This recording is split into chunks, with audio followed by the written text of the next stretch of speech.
Good day everyone, I am Abigail D. Lundang from BTLEIA 3A. So today we will discuss about the ignition system.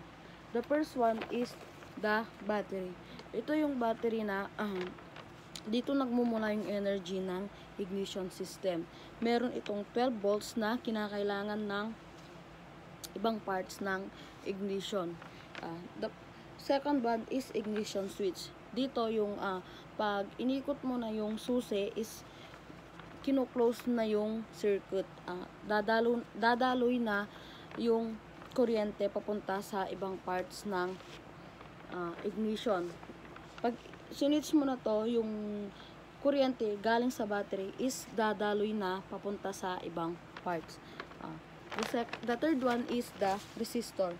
Itong resistor guys is yung purpose nito is yung naglilimit siya ng current papunta sa ignition coil. And then the ignition coil is ito naman ay isang electromagnetic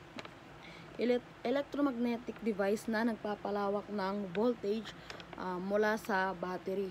'Di ba guys? Battery. Ito yung battery, meron siyang 12 na voltage. Tapos, pag switch mo na yung ignition switch, dadaloy na papunta sa resistor. Then, from resistor papunta sa ignition coil. Itong resistor guys, is nililimit niya yung current flow ng kuryente, ng voltage, papunta sa ignition coil. Tapos, dito na tayo guys sa points. From ignition coil to points. Tapos, ang breaker point ay ito guys, breaker point. Ang breaker point ay nagsisilbing mechanical switch. They open and close the primary circuit to the ignition coil. Yun na yung dahilan ng paglaki at pagtaas ng voltage. Siya yung parang breaker guys. Siya yung parang switch. Siya yung nagko-control ng voltage. And then the distributor rotor. Ito guys, distributor rotor. Ang distributor rotor ay isang rotor sa loob ng distributor.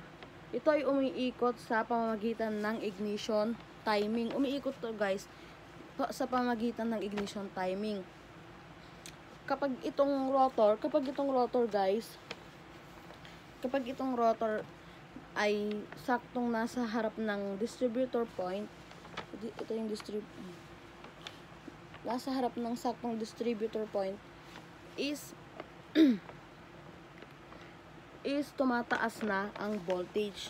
Tapos guys, ito yung distributor housing niya guys. Ito yung rotor. Kaya distributor rotor.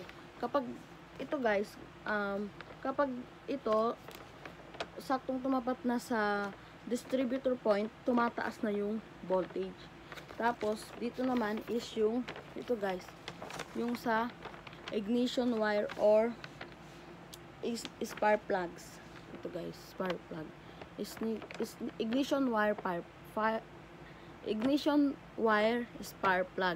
Dito naman yung voltage is magtutuloy na sa pagdaloy ng central electrode na nakapaloob sa insulator. Ito guys, yung spark plug.